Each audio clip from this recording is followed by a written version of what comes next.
Assalamualaikum. Mohon Waalaikumsalam maaf ini, warahmatullahi wabarakatuh. Siap, Prof. Gak Pak apa-apa. Dokter, mohon maaf. Ya, Waalaikumsalam Prof. Ujang, tak masalah. ya. Makasih. Bisa kita mulai ya. Ya, baik, Prof. Izin tar. Assalamualaikum warahmatullahi wabarakatuh.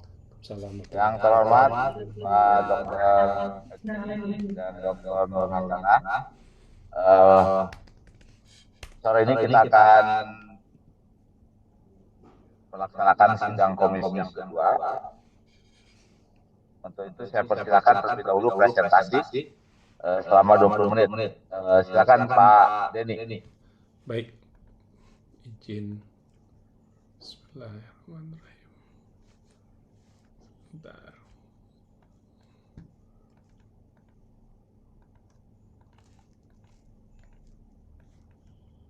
Eh, Sebentar, Prof. Sudah terlihat? Ya. Bismillahirrahmanirrahim. Assalamualaikum warahmatullahi wabarakatuh. Izin Prof. Ujang, Bu Nur, dan Pak Edmi. Waalaikumsalam. Uh, Kami akan mempresentasikan tentang membandingkan perhatian visual dari endorser buatan AI dan endorser manusia dalam e-commerce, analisis heatmap, dan visual tagging. Jadi latar belakang dari studi ini yaitu munculnya influencer virtual dalam pemasaran digital, yaitu merupakan fenomena baru di mana kepribadian yang dihasilkan AI terlibat dengan konsumen menggabungkan realitas dengan dunia digital yang memerlukan eksplorasi dampak mereka terhadap perilaku konsumen. Nah, kemudian integrasi AI sendiri dalam kehidupan sehari-hari menawarkan data konsumen yang luas, penting untuk memahami preferensi pelanggan dan pengaruh emosi pada keputusan pembelian. Nah, kemudian studi ini berfokus pada penilaian endorser yang dihasilkan AI dalam video iklan reface, jadinya ini menggunakan pendekatan neuromarketing untuk membandingkan perhatian visual konsumen antara endorser dan yang diproduksi menggunakan AI dan endorser manusia secara tradisional. Kemudian formasi masalahnya adalah munculnya endorser AI ini tentunya perlu diteliti untuk memahami reaksi konsumen. Denny, Ya, Prof. agak keras suaranya. Oh, baik, Prof. Munculnya endorser AI tentunya perlu diteliti untuk memahami reaksi konsumen terhadap endorser yang dibuat menggunakan kecerdasan buatan dibandingkan dengan endorser manusia tradisional. Kemudian metode subjektifnya seperti wawancara dan FGD menunjukkan keterbatasan dalam mengukur secara akurat responden konsumen terhadap AI generated endorser dan endorser manusia. Nah, penelitian ini berupaya menjembatani gap dalam memahami secara empiris tentang respon tidak sadar atau unconscious dari konsumen dengan menggunakan eye tracking dan respon sadar conscious dari konsumen melalui visual tagging untuk memperoleh wawancara yang lebih objektif. Nah, dalam studi ini efektivitas komparatif berfokus pada kampanye video COD Shopee. Nah, ini objek penelitiannya, jadi nanti stimulannya adalah manusia, kemudian videonya ada video A dan video B, yang sudah di-reface adalah video B, seperti ini. Jadi mukanya diganti menggunakan metode artificial intelligence. Nah, kemudian ada metodologi penelitiannya, yang pertama tentang research question-nya. Yang pertama adalah bagaimana perbedaan pola perhatian visual tak sadar dan sadar konsumen ketika terpapar video Shopee COD. Kemudian pertanyaan kedua, bagaimana perbedaan kemampuan endorser manusia dan AI dalam menarik perhatian konsumen. Pertanyaan ketiga, apa perbedaan persepsi sadar dan tak sadar responden mengenai elemen visual seperti promosi, merek, endorser manusia dan AI. Yang ketiga adalah dalam aspek manakah endorser manusia lebih unggul dari endorser AI dan sebaliknya. Nah, hipotesisnya sendiri, hipotesis yang pertama terdapat perbedaan signifikan dalam pola perhatian visual untuk elemen merek antara AI dan manusia. Kemudian hipotesis kedua, terdapat perbedaan signifikan dalam pola perhatian visual untuk elemen promosi antara AI dan manusia. Dan hipotesis ketiga, terdapat perbedaan signifikan dalam pola perhatian visual untuk elemen endorser antara endorser AI dan manusia. Dan yang terakhir, hipotesisnya adalah jenis endorser AI atau manusia memiliki dampak signifikan pada pola perhatian visual terkait elemen merek, promosi, endorser dalam iklan e-commerce. Nah, kemudian manfaat penelitiannya adalah yang pertama berkontribusi pada literatur akademik mengenai peran endorser AI dalam iklan e-commerce. Kemudian yang kedua memberikan rekomendasi praktis dalam mengoptimalkan penggunaan endorser manusia yang dihasilkan oleh AI dalam iklan e-commerce. Kemudian yang ketiga adalah mengevaluasi efektivitas endorser yang dihasilkan AI dan manusia. Keempat, memahami persepsi sadar dan tidak sadar konsumen. Dan kelima, menyelidiki dan membandingkan pola perhatian visual konsumen itu sendiri. Nah, literatur reviewnya ada 14. Yang pertama adalah tentang perilaku konsumen. Dalam penelitian ini, responden perhatian visual responden terhadap iklan e-commerce yang didukung oleh AI manusia seperti diukur oleh data pelacakan mata ya dan penandaan visual. Sedangkan merek sendiri mewakili elemen visual yang ada dalam iklan tersebut. Dan endorsernya sendiri ada dua endorser manusia dan endorser yang diproduksi menggunakan AI. Nah, promosinya sendiri adalah promosi yang di dalam iklan tersebut dan perhatian visualnya adalah dioperasionalkan sebagai fiksasi dan durasi pada elemen-elemen yang dilihat nanti merek, promosi, dan endorser ya. Nah, kemudian penandaan visualnya itu adalah melibatkan pengkategorisasian kuantifikasi elemen visual yang tadi merek, promosi, dan endorse. Jadi kita tentukan. Yang ketujuh adalah JND atau Just Noticeable Difference, di mana dalam konteks penelitian ini JND dapat digunakan untuk menilai perbedaan perhatian visual terkecil yang bisa diperhatikan penggantian muka itu reface tadi ya. Nah, tinjauan pustaka kedua tentang kecerdasan visual sendiri, yang pertama adalah mengacu pada endorser tadi yang dihasilkan oleh AI dan neuromarketing menggunakan eye tracker untuk mengukur perhatian visual. Nah, kemudian eye tracking sendiri digunakan untuk mengumpulkan data tentang pola pendekatan responden penelitian terhadap jumlah fiksasi, durasi, dan waktu pandangan pertama pada saat mereka menonton iklan e-commerce. Nah, area of interest-nya sendiri ditentukan awalnya baik menggunakan eye tracking maupun menggunakan visual tagging. Jadi kita tentukan dulu area mana yang akan kita teliti. Kemudian heat map sendiri dihasilkan dari eye tracking untuk merepresentasikan secara visual area iklan e-commerce, di mana perhatian visual peserta yang paling terkonsentrasi di dalam itu. Dwell time dilakukan mengacu pada durasi fiksasi peserta pada elemen tertentu, dan first view-nya itu diukur untuk waktu yang dibutuhkan untuk pandangan responden penelitian pertama kali fokus pada saat melihat sebuah iklan. Nah, tipe data dan sumber data ini lokasinya dilakukan di Biro Promosi UMK, dilakukan pada bulan November 2023 lalu. Kemudian jenis eksperimennya kuasi eksperimental, di mana definisi kelompok itu sudah ditentukan seperti gender, kemudian endorser dan lain sebagainya, lingkungan, serta instruksi kendali agar terkendali. Kemudian jenis datanya, metode sampling acak terstratifikasi dengan jumlah 120 partisipan yang berimbang, 60 wanita, 60 laki-laki, kemudian bermata normal, tidak kidal, berusia 18-25 tahun, tanpa epilepsi, dan pernah menggunakan COD ataupun berbelanja di Shopee. Kemudian statistik deskriptif merangkum demografi partisipan mereka tentang pelacakan mata, nanti dianalisis menggunakan peta panas, memahami dan membandingkan perhatian visual antara endorser AI dan endorser manusia. Kemudian ini adalah eksperimen types desainnya. Ada dua sebetulnya, Prof, Bu Nur dan Pak Edmi. Yang pertama adalah between subject design dan within subject design. Nah, kedua sebetulnya yang direkomendasikan oleh Toby untuk iklan ini adalah salah. Sebentar, belum terklik. Nah, ini yang direkomendasikan Toby sendiri adalah between subject design, di mana sebuah grup dibagi dua, mereka akan hanya melihat sebuah video. Dalam hal ini yang satu menggunakan endorser manusia, yang satu reface menggunakan AI, kemudian dianalisis. Sedangkan within subject design ini satu kelompok di mana mereka akan melihat kedua video tersebut, baik human maupun AI endorser. Nah, dalam penelitian ini saya melakukan kedua karena curiosity-nya gimana sih sebenarnya perbedaan antara between subject design dengan subject design gitu. Seperti itu. Nah, kemudian conceptual thinking-nya seperti ini, grup 1, grup 2, mereka semuanya serta grup 3 akan di-assess menggunakan eye tracking dan visual tagging yang fokusnya pada area of interest-nya brand, endorser, dan promotion. Kemudian nanti terakhir ditanyakan tentang visual attention-nya. Kemudian hasil eksperimen yang pertama ini diberi kode 1 AMF, di mana 1 itu kelompok 1, A itu ada melihat video A, MF itu male female, kemudian kelompok 2 melihat video kedua male female. Jadi grup 1 ini melihat video A, grup 2 melihat video B. Ini Ada hasilnya. COD di Shopee. COD di Shopee gratis ongkir se-Indonesia. Khusus pengguna baru, gratis ongkir Rp0 dan gratis biaya penanganan.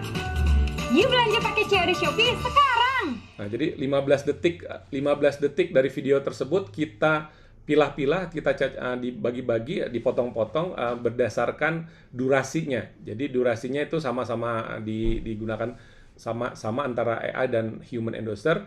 0 sampai 2,4 detik di video pertama, scene kedua 6,4 detik sampai 11 detik, kemudian video ketiga 11,4 detik sampai 15 detik. Dua-duanya kita lihat dengan detik yang sama, durasi yang sama kita bandingkan. Nah, ini terlihat heat map-nya seperti ini polanya. Polanya terlihat seperti ini. Biasanya ini digunakan kalau di dunia periklanan, biasanya digunakan untuk para kreatif. Dia akan melihat bagaimana pola ini digunakan.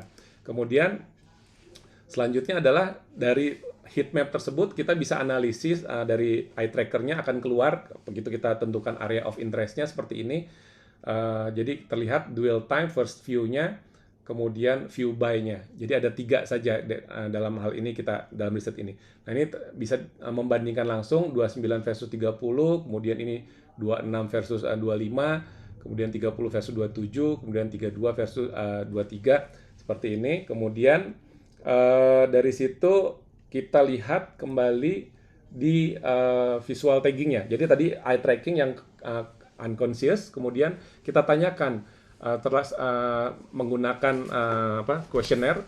Bagian ini kita tentukan area of interest-nya 1, 2, 3. Jadi ditanyakan menurut Anda bagian manakah yang paling penting dalam sebuah iklan ini. Jadi 1 itu endorser, kemudian 2 ini promosinya, dan ini adalah brandnya, mereknya, Shopee. Nah, di scene kedua itu berubah posisinya, jadi promosinya duluan, kemudian endorser, kemudian brandnya, dan posisi ketiga kembali lagi endorser. Kalau Z pattern itu dia mengutamakan promosi dan endorsernya tersebut. Jadi kita bandingkan antara manusia dan AI. Nah, dari sini kemudian ditabulasikan menggunakan bar chart. Kemudian kita lihat kalau sekilas ET ini kan eye tracking, berarti satu kelompok A dan kelompok B ini digunakan, dibandingkan maksudnya.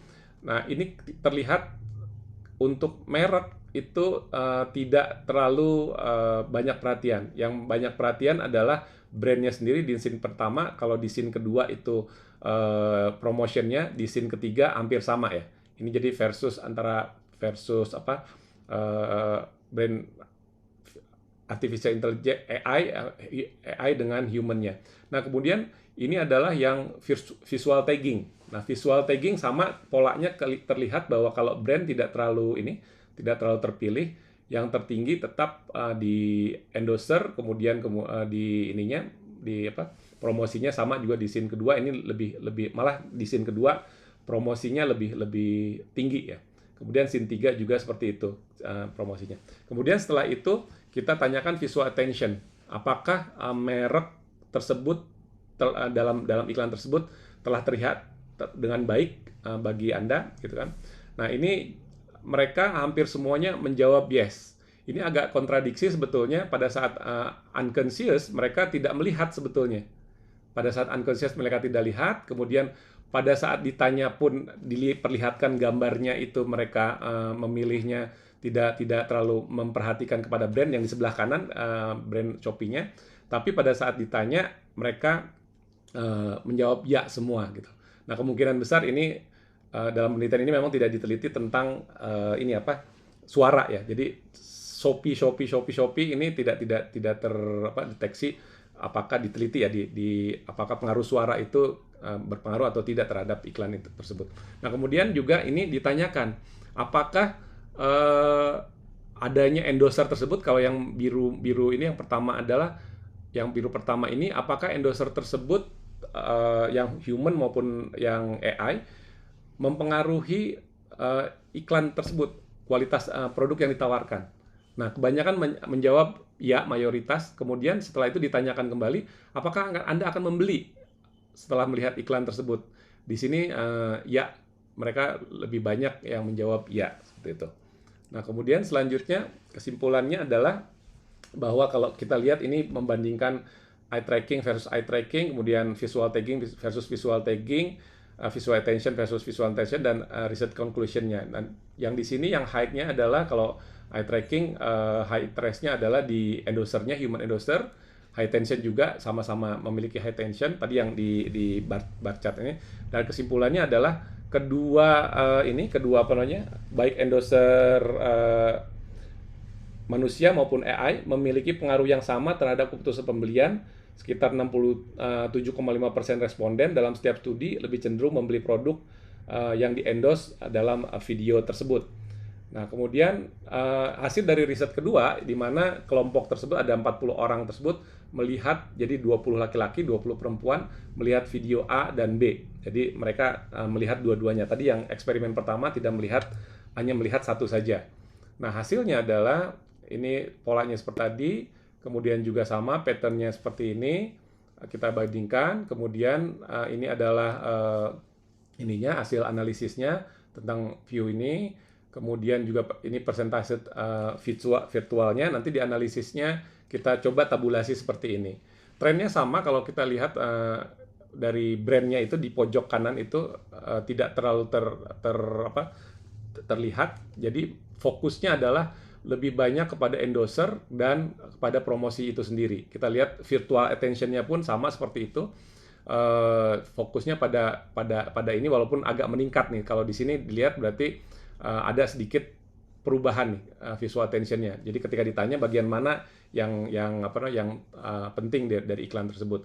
Nah, begitu juga virtual attention-nya ini tetap tinggi, sama polanya tadi yang hanya melihat satu saja dan melihat keduanya.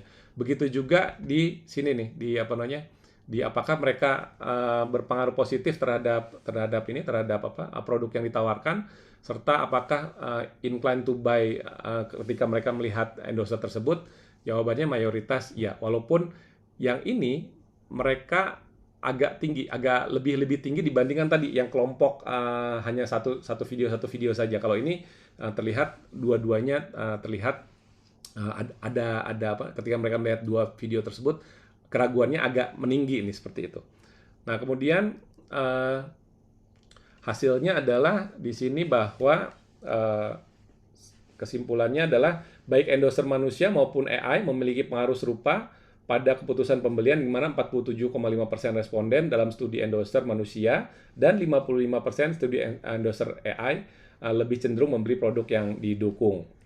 Kemudian jawaban penelitiannya adalah tadi yang menjawab tadi pertanyaan tadi, ternyata pola perhatian visual konsumen AI versus manusia menunjukkan bahwa baik endorser AI maupun manusia secara efektif menangkap perhatian penonton, tapi ada perbedaan dalam cara mereka melibatkan penonton.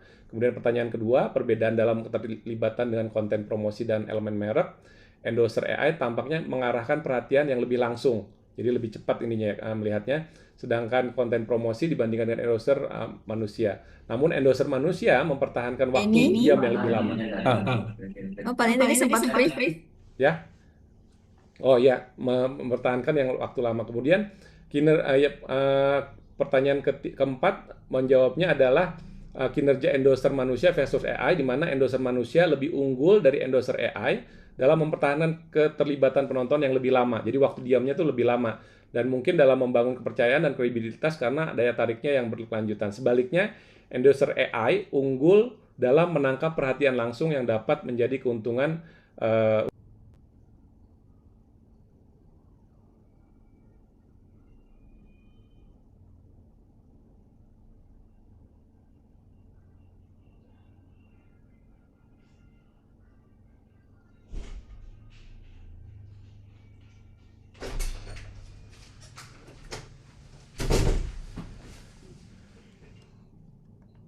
maaf, sempat terputus ininya. Boleh dilanjut. Tadi Pak Denny terputus di sini loh. Saat Pak Denny berkata bahwa endorser manusia itu lebih unggul dari AI, di mananya itu terputus tadi. Dari sana terputusnya. Kita ulang ya. mati listrik tiba-tiba. Jadi endorser manusia lebih unggul dari, sebentar suaranya udah terdengar ya. Endorser manusia lebih unggul dari endorser AI dalam mempertahankan keterlibatan penonton yang lebih lama. Jadi waktu diamnya dia melihat terus dia stay di situ. Agak ngap lari-lari saya mati listrik soalnya. Lebih lama. Nah, sedangkan sebaliknya endorser AI ini unggul dalam menangkap perhatian. Tek langsung. Ya Allah. Aduh, maaf. Tar. Mati listrik, Pak. Plug mati nyala lagi. Oh, nyala lagi. Ya. Oke. Nah, jadi saya ulang, endorser manusia lebih unggul dari endorser AI dalam mempertahankan keterlibatan penonton yang lebih lama, dan sebaliknya endorser AI unggul dalam menangkap perhatian langsung yang dapat menjadi keuntungan untuk sorotan merek atau produk yang cepat. Jadi dia lebih first, kelihatan lebih cepat, dia lebih duluan gitu. Kalau kemudian hipotesis fact-nya H1-nya dikonfirmasi ada perbedaan signifikan dalam pola perhatian visual untuk elemen merek. Kemudian H2-nya dikonfirmasi konten promosi mendapatkan pola perhatian yang berbeda tergantung pada jenis endorser. Endorser AI menarik perhatian lebih cepat, sementara endorser manusia melibatkan penonton yang durasinya lebih lama. Nah, kemudian aduh, ya Allah, ya Rabbi, ya Allah, ya Rabbi. Baik. Maaf, izin dilanjutkan.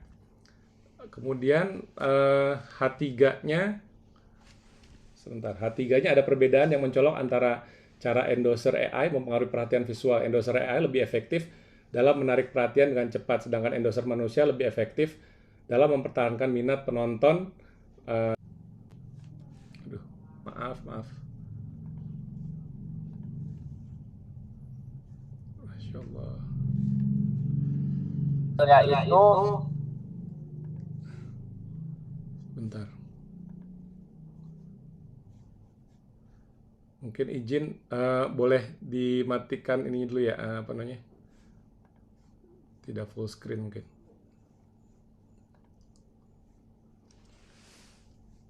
Oke. Mana tadi ini? Nah, kemudian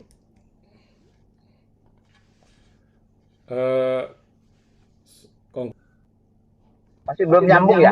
Izin Ada boleh ini ya? dimatikan dulu apa namanya? Ada ini belum di Ya, ininya apa namanya?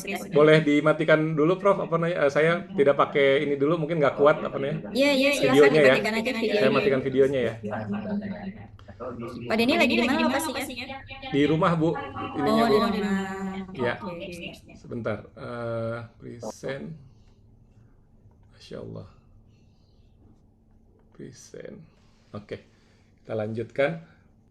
Ya, silakan. Ya. Lanjutkan. Ya. Jadi konklusinya adalah data eye tracking menunjukkan endorser AI unggul dalam waktu tatapan dan keterlibatan dengan penonton menghabiskan lebih banyak waktu pada area yang ditonjolkan oleh AI, menunjukkan potensi untuk meningkatkan ingatan iklan. Nah, visual tagging sendiri mengungkapkan bahwa kemampuan endorser AI untuk mengarahkan perhatian pada elemen-elemen kunci, meningkatkan ikatan merek, dan perhatian visual atau perhatian video menunjukkan endorser manusia unggul dalam menciptakan persepsi merek yang positif melalui resonansi emosional. Nah, AI sendiri secara signifikan mempengaruhi pengelolaan merek dan intensi pembelian. Dan sarannya adalah temuan menyatakan bahwa pilihan tipe endorser harus selaras dengan tujuan kampanye tertentu, yaitu memanfaatkan endorser manusia untuk koneksi emosional dan AI untuk keterlibatan fokus dan pengenalan merek pendekatan strategis yang ini dapat mengoptimalkan dalam periklanan. Nah, selanjutnya adalah keterbatasan riset ini sendiri.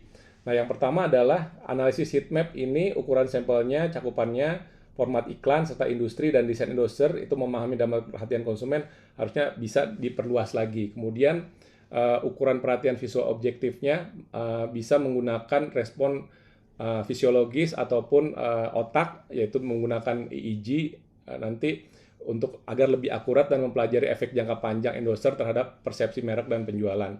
Kemudian yang ketiga adalah analisis tagging mendalam. yaitu bisa menjelajahi kalau di jurnal itu jurnal-jurnal tentang budaya, demografi, kemudian desain iklan yang dapat mempengaruhi endorser tersebut. Dan yang kelima adalah perbedaan yang baru tercatat dalam tipe endorser yang tadi GND tadi ini tidak membandingkan yang kita bandingkan hanya artis dengan artis, jadi orang terkenal dengan orang terkenal. Harus kedepannya bisa dikembangkan antara orang terkenal dengan tidak terkenal atau orang tidak terkenal dengan tidak terkenal. Apakah metodenya, apakah polanya akan sama atau tidak? Kemudian mungkin itu dulu Prof. Ujang, Pak Edmi dan Bu Nur. Ya, baik. Sebelum nanti Dr. Edmi dan Dr. Nur mengomentari, mohon dijelaskan objek ya, atau subjek dari responden ini. Bisa dijelaskan dan bagaimana mereka.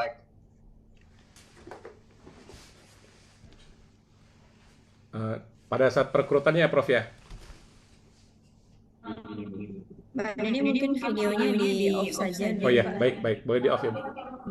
Ya. Ya, jadi bagaimana merekrut, Ya. kemudian bagaimana melakukan pengambilan data dengan eksperimen. Ya. Baik, Prof. Jadi ini sebetulnya pada saat pelaksanaan ininya hanya 1 pekan, Prof. Jadi 1 bulan sebelumnya kita screening dulu, Prof. Jadi ada tim yang mencari, mereka ditelepon dulu satu persatu, apakah mereka, jadi di screening dulu, apakah yang pertama adalah apakah mereka sudah pernah menggunakan COD atau sudah pernah berbelanja. Itu kita screening dulu. Kemudian kita screening juga apakah mereka memakai kacamata, kemudian apakah mereka pernah kidal ataupun satu lagi pernah tidak epilepsi, Prof. Jadi di screening dulu, setelah di screening kita jadwalkan, Prof. Dijadwalkan, tapi dibaginya secara acak aja, yang laki-laki perempuan di grup pertama sebanyak 40 ya, jadi 20-20, kemudian di grup 2 20-20. Oke, itu pengelompokan itu dibuat random nggak? Pakai random nggak? Randomnya, jadi pada saat dapat list aja, Prof. Jadi kita list dulu, ngumpulkan ada 100, sebetulnya 150, hampir 200-an, Prof, ininya, Prof, yang kita telepon. Oke, 200. Gimana ada randomnya? Randomnya di ini aja, kita bebas, pokoknya yang ada kita jumlahnya yang ditentukan cuman laki-laki dan perempuan itu sama, Prof. Jadi bebas, mereka akan melihat apa namanya, melihat video 1, video 2 ataupun grup 3. Dibuat di random, diacak ya.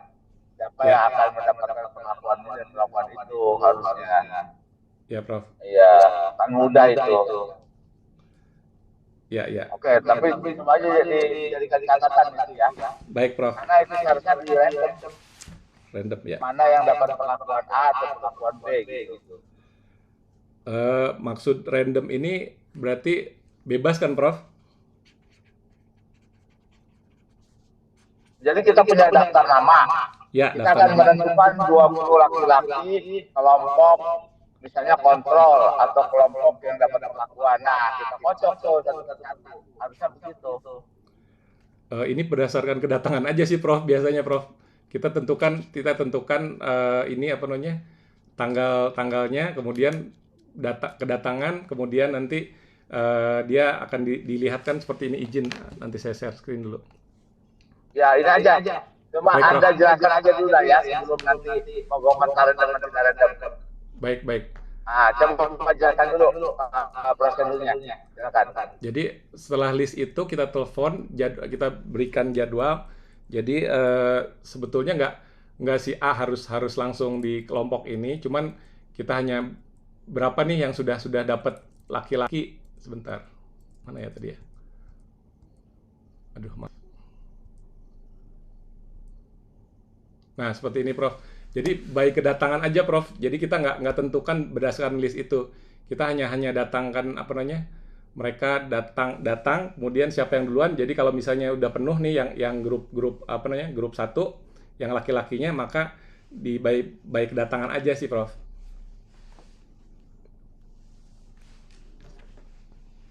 Oke ya, pokoknya dijelaskan ya. Baik, Prof.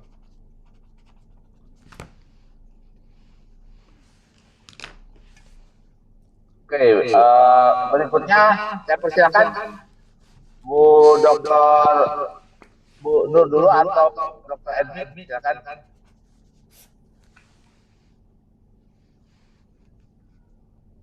Pak Edwin silakan. Oh, Bu Nur dulu nggak apa-apa, saya bisa belakangan ini. Nanti saya habis PSM aja, Pak. Oh, oke, baik. Terima kasih banyak Bu Nur. Terima kasih banyak Prof. Ujang. Mas ini, pertama saya ucapkan selamat. Ini penelitiannya sudah selesai dilakukan. Tetapi melihat dari presentasinya Pak Denny tadi, ada beberapa hal yang perlu saya garis bawahi dan sampaikan kepada Mas Denny. Pertama, pertanyaan dari Prof. Ujang tadi terkait dengan metode penelitian, bagaimana proses rekrutan, perekaman data, analisis, dan sebagainya. Kalau saya boleh sarankan, Mas Denny di slide presentasi tampilkan sajalah bagaimana floor atau alur penelitiannya. Baik, Mas. Mulai dari start sampai ending. Start, lalu pengumpulan partisipan, seleksi partisipan, penilaian, segala macam analisis, kan ada diagram-diagram tabel tersendiri kan kalau untuk alur penelitian itu. Itu rasanya lebih mudah kita pahami dalam satu gambar, baik bagi Mas Denny ataupun kami sebagai pembimbing ataupun nanti penguji dan juga audiens nantinya.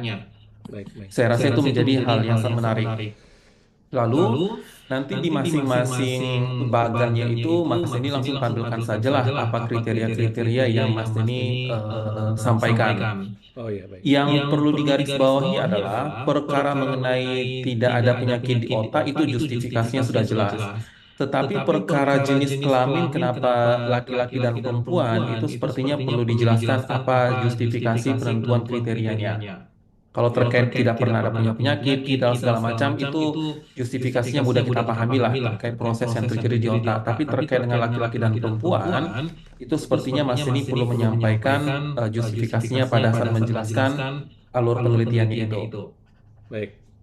Lalu yang kedua, penelitian ini kan sebetulnya hendak melihat bagaimana sebetulnya perbedaan purchase intention consumer pada saat melihat iklan yang endorsernya itu antara manusia dengan AI. Ya. Sederhananya kan seperti itu. Tetapi saya agak sulit sebagai orang awam menangkap yang dimaksud dengan purchase intention itu apa yang dijadikan indikator oleh Mas Denny.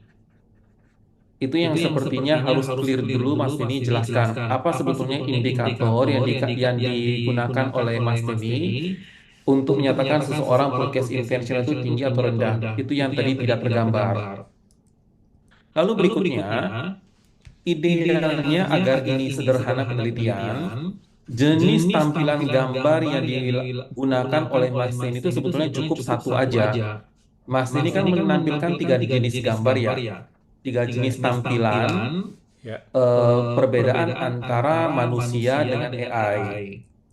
Tetapi ternyata dalam penelitian ini, Mas Denny menampilkan 3 tampilan.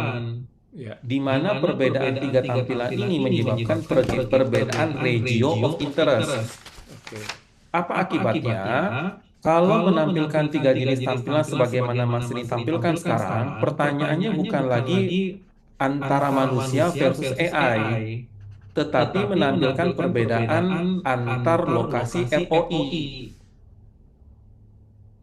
Nah, di situ rasanya Mas Denny perlu pisahkan terlebih dahulu. Misalnya ini, pada tampilan pertama yang paling sebelah kiri, antara manusia dengan AI, bagaimana perbedaan pola pergerakan visual attention-nya.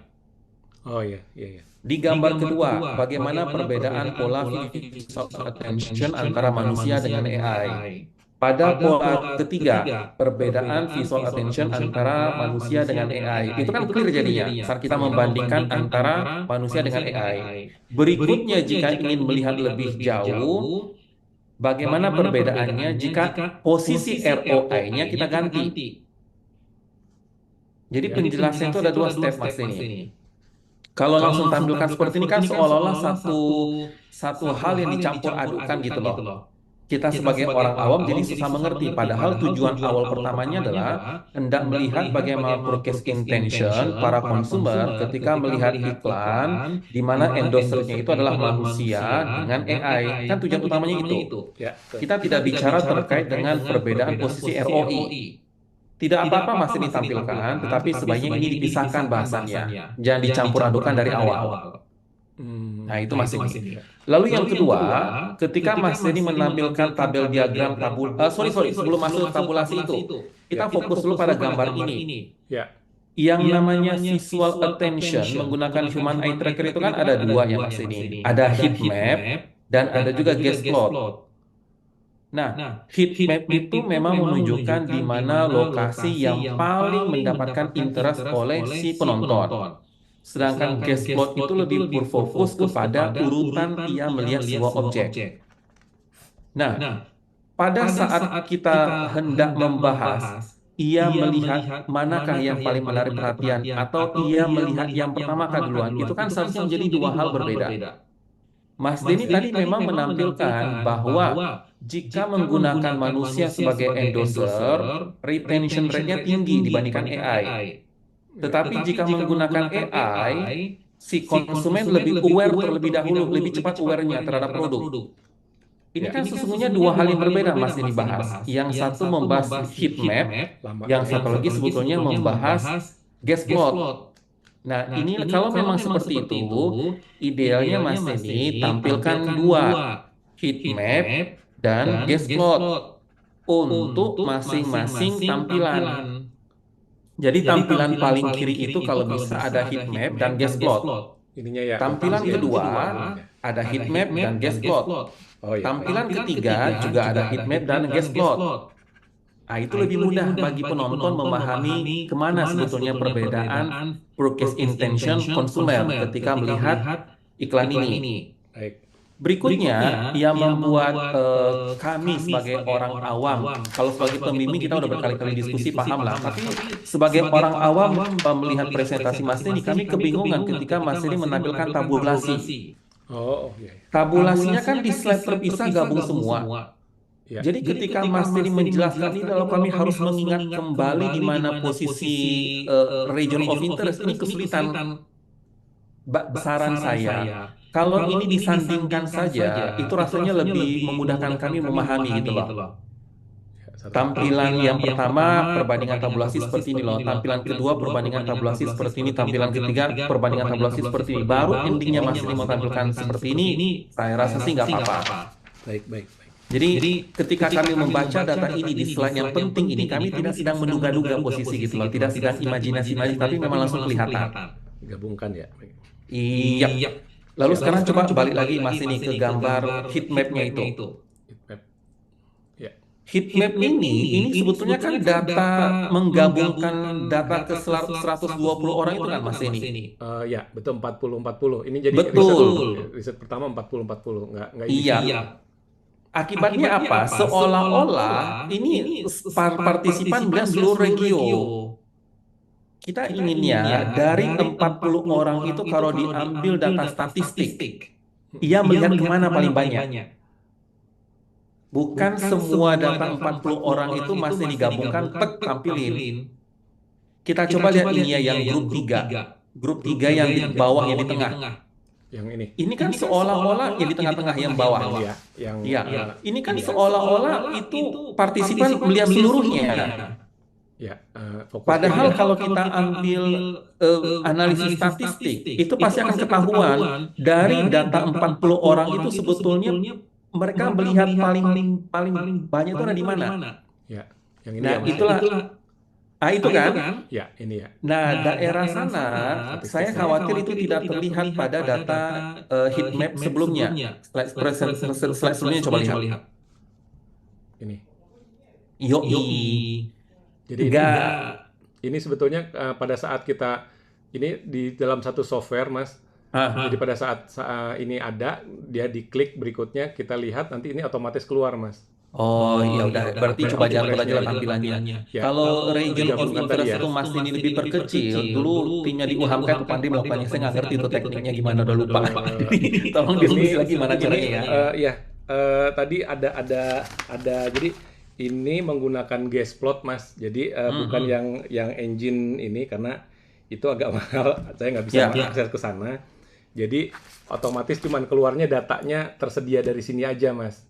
Oh ya udah. Yang tersedia sini saja. Kemudian ini sebetulnya kenapa dibuat terpisahkan? Ekspektasinya seperti ini sih sebetulnya, karena saya juga diskusi dengan Mas, saya lupa yang dari MNC itu, yang di TV, beliau kalau diperlihatkan seperti ini agak bingung gitu kan, angka-angka gini apa sih ininya kan? Nah ini diperlihat, tapi nanti saya akan elaborasi lagi ya Mas ininya. Jadi pada saat saya perlihatkan ini tim apa namanya, tim kreatifnya lebih memahami dibandingkan ini. Tapi kan dibalik ini semua kan sebetulnya ada angka pada saat kita menentukan area of interest di sini kan. Iya, betul. View-nya berapa lama sih mereka melihat, kemudian seberapa cepat mereka melihat ini first view-nya kan gitu kan.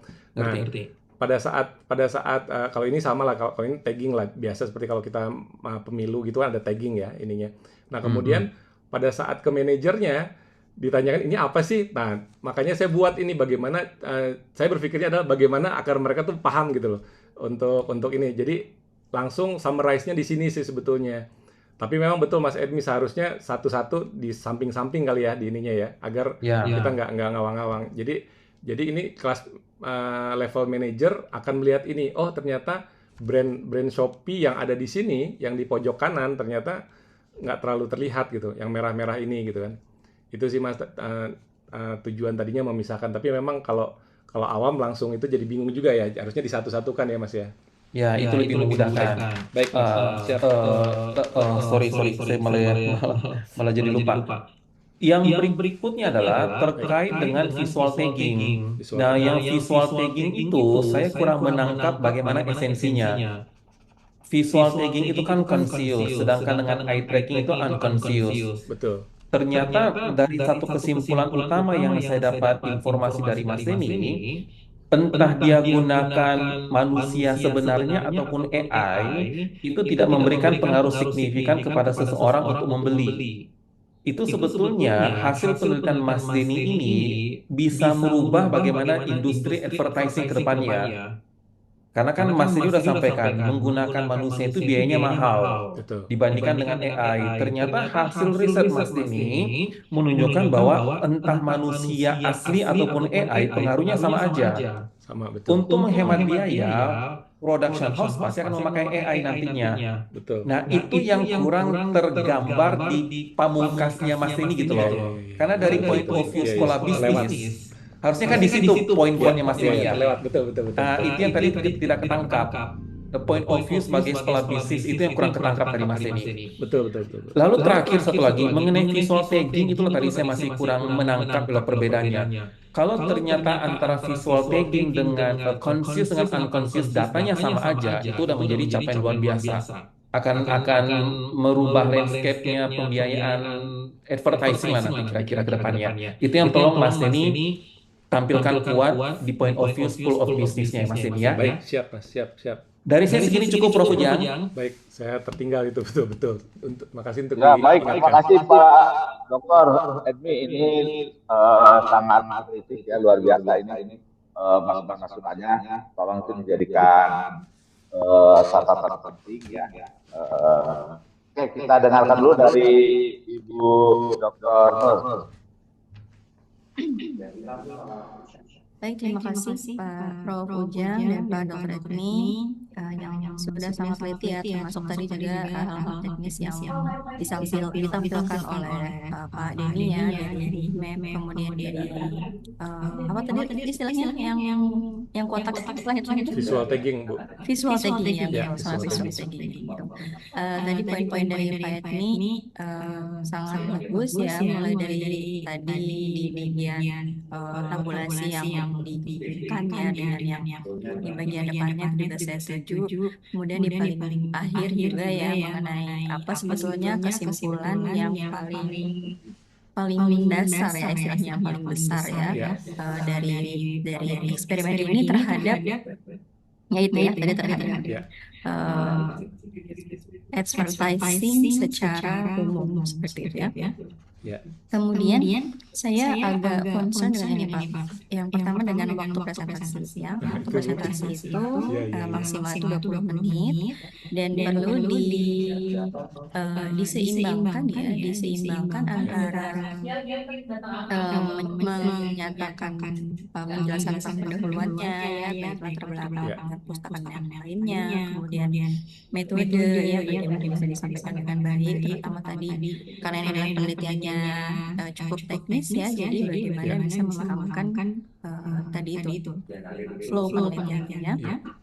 Kemudian juga mau bertanya Bu, kalau misalnya tadi saya juga terus terang ke literatur review ini sepertinya terlalu banyak karena nanti hasilnya kan akan di ini. Boleh nggak Bu kalau kita misalnya kurangi saja atau gimana Bu ininya Bu? Iya boleh Pak. Jadi boleh aja ya pada saat sebetulnya presentasi. saya malah lebih concern ke di awal itu rasanya bukan Pak, justru di awal.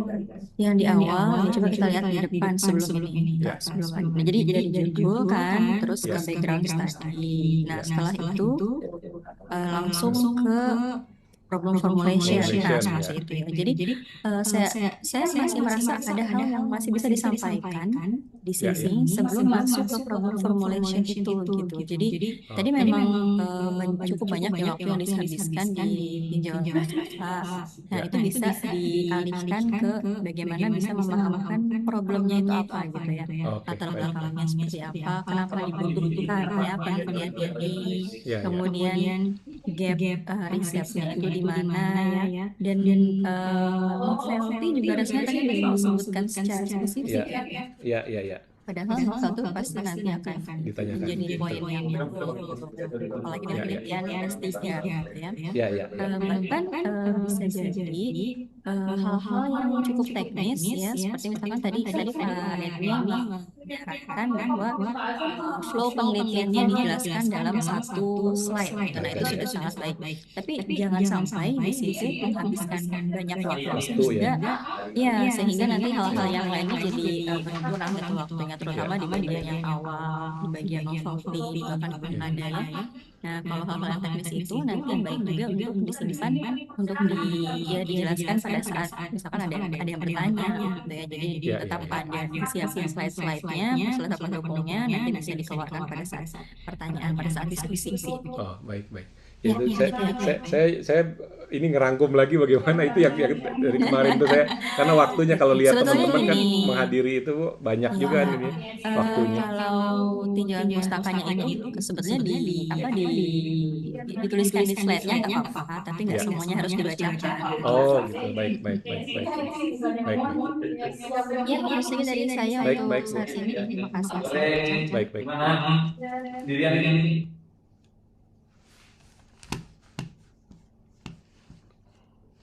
Baik. Putus lagi ya? Oh enggak.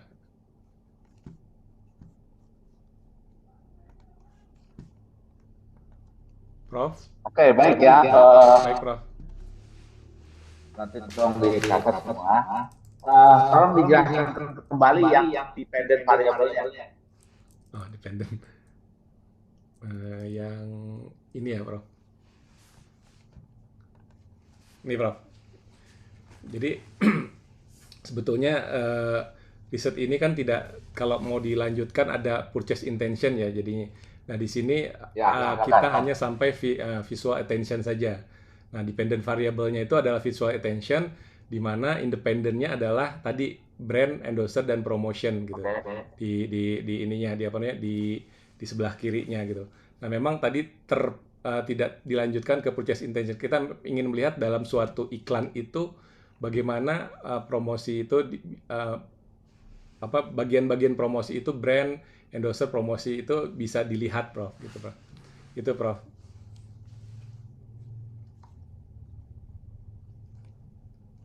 Oke. Ya, jadi nanti tolong didefinisikan ya dependent variable dengan rinci ya. Bisa juga independent variable ya. Karena kategori dari independent variable itu adalah treatment ya. Ya, treatment ya. Perlakuan. Tolong ya definisi yang umum ya mengenai treatment ya. Definisi umum ya, baik, Bu. Nah, kemudian desain eksperimentalnya apa namanya? Desain sebentar, saya lihat. Bentar.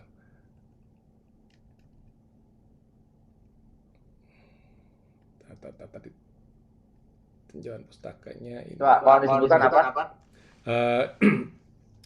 Jadi desainnya kuasi eksperimental, Prof.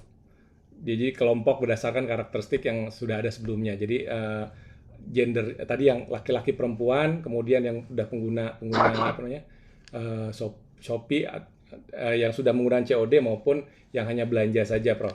Jadi kuasi eksperimental, Prof. Ya, oke. Yang penting harus tahu posisinya kuasi di mana ya, kan levelnya. Baik, Prof. Karena ada dua kategori besar eksperimental itu ya. Statistical dan non-statistical ya. Iya, non-statistical. Nah, yang statistical itu harus dilakukan random. Baik.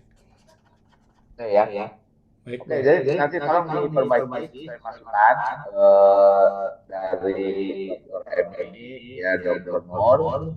Kemudian saya itu segera dirancang artikel ya untuk jurnal ya. Ya.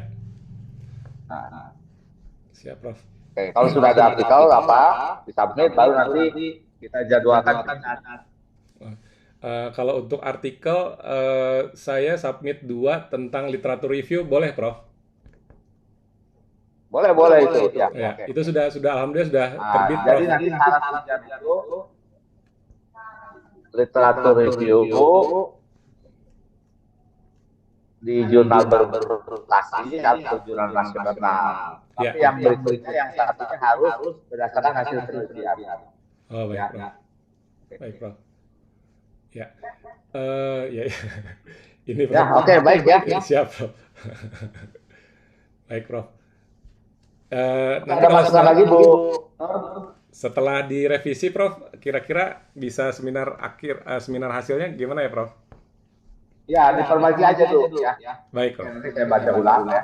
Ya, baik, Prof. Sama siapa aja bahan seminarnya. Ya, baik.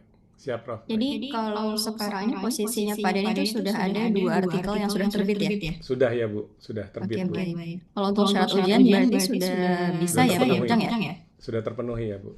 Enggak. Jadi harus satu hasil penelitian, yang kedua literatur review atau literatur reviewnya.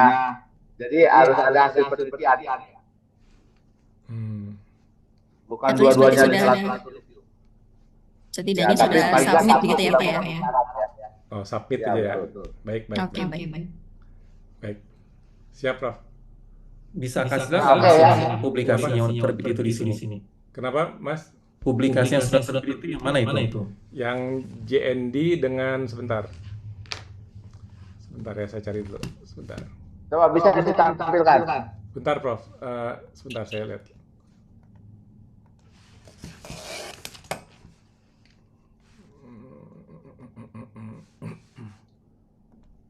Sebentar. ResearchGate. Mana ini?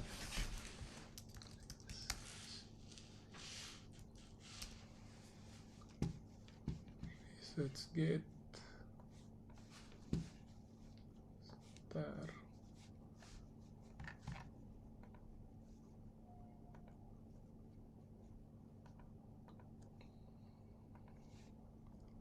Profile.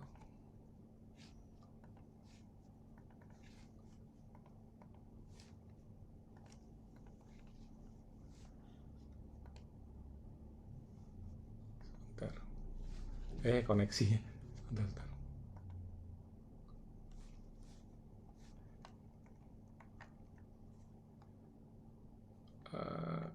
Yang pertama ini exploring just noticeable difference. Bentar, ini. Kemudian yang kedua, sebentar, saya lihat dulu. Doc.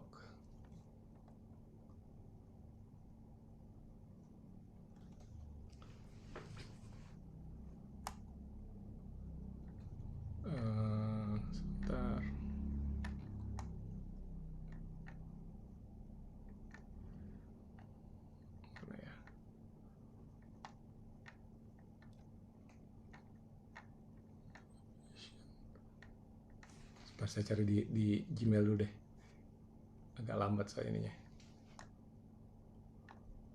Oswan.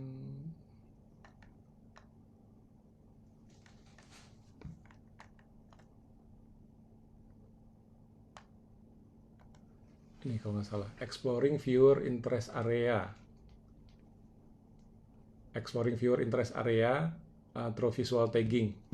Nah, kalau yang hasilnya, jadi sebentar, kalau itu udah terbit, kemudian kalau yang hasilnya sebentar.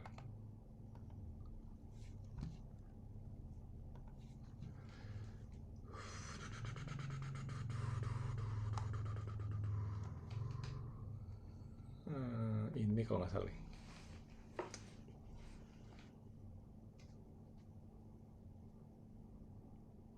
Jadi ada 3 jurnal, yang 2 sudah terbit, ketiga-tiganya tentang ini, memang tentang apa namanya, tentang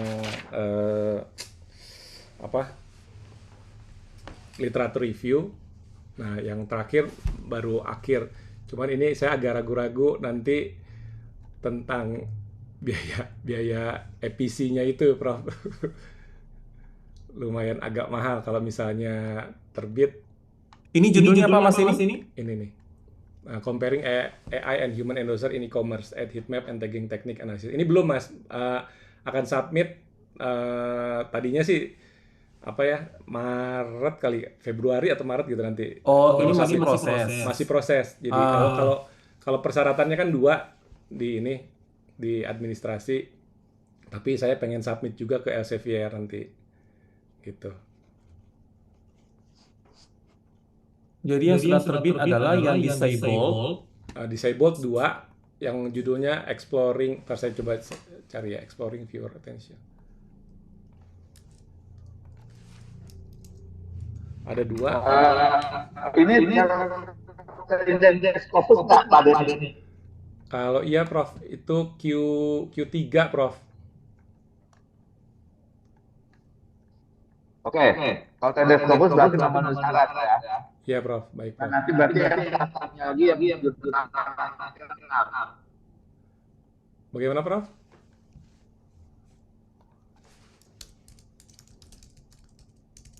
Oke, yang pertama literatur review, yang kedua Sama, Prof, ada 3 yang literatur review submit, Prof. 2 di Q3, 1 di Sinta 3, baru 3 itu, Prof. Oke, berarti untuk yang hasil penelitiannya itu Ya. bisa diterbitkan di jurnal nasional. Ya, Oh, memang dua-duanya jurnal berprestasi. ya, memang ada rencananya. Sekian. Betul, Prof. Emang rencananya yang terakhir hasilnya juga akan saya akan submit. Kebetulan ada call of paper, tapi submitnya itu baru bulan Maret dan terbitnya mungkin di November atau Desember tahun ini, Prof. Gitu, Prof. Kalau boleh, Prof. Karena beasiswanya sudah habis, ininya dilanjut aja, Prof.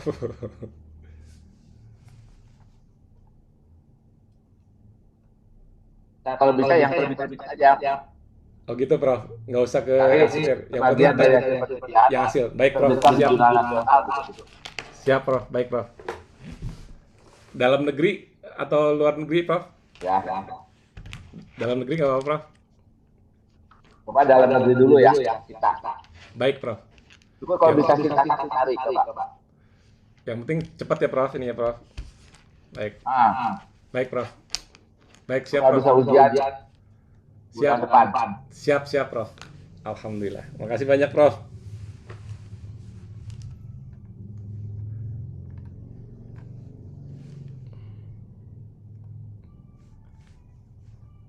Baik. Dr. Edmi, terima kasih. Dr. Nur. Ya, Ya, Pak. selamat memperbaiki ya. Baik, Prof. Terima kasih banyak. Pak Denny, mohon artikel-artikel sudah terbit dikirimkan ke grup ya. Baik, Bu. Baik. Siap. Linknya ya. Iya, Prof. Nanti saya kirimkan juga link dan ininya, Prof. Dan Oke, ya. manuskripnya, Prof. Selamat ya. Baik, terima kasih banyak, Prof. Ujang, Bu Nur, dan Pak Edmi. Ya, Assalamualaikum. Ini Ya, dulu terima kasih. didokumentasikan dulu nih. Oh, bentar, Oh bentar. iya, apakah kita mau dokumentasi? Sebentar. Harus buka ini dulu. Sebentar. Ya, dokumentasi dulu ya, silakan. Siap. Bismillahirrahmanirrahim. 1, 2, 3. Oke. Siap. Sudah, Prof. Baik, terima kasih Pak Denny. Oke, terima kasih. Terima kasih Pak Assalamualaikum Idris. warahmatullahi wabarakatuh. Oke, terima kasih banyak Prof. Ujang, Mas Bu Edmi, Nur. Selamat boleh ya Mas diskusi Edmi sebentar, ya. Mas Edmi. Wah, Boleh saya diskusi nemenin bentar. nih, Pak. Ya. Dokter nih, gaya rambutnya. Kan saya Tadi dulu saya- saya dulu asistennya beliau, Prof. Oh gitu. Juga. Jadi sama-sama nih, Prof. Sama kita bertiga, Prof. Udah cocok. Ini nanti akan lucu di sidang Sama juga terbuka, sama Prof. saya juga nih. Jangan, Bu, jangan. Ibu jangan. Ya, baik, Prof. Ya Pak, Makasih, saya Bu. izin pamit ya. Ya, Assalamualaikum. siap. Ya, Waalaikumsalam. Mas Edmi ada ini, Mas. Saya tuh lagi Recordingnya stop dulu deh ini. Oh iya. Ntar gimana cara recording?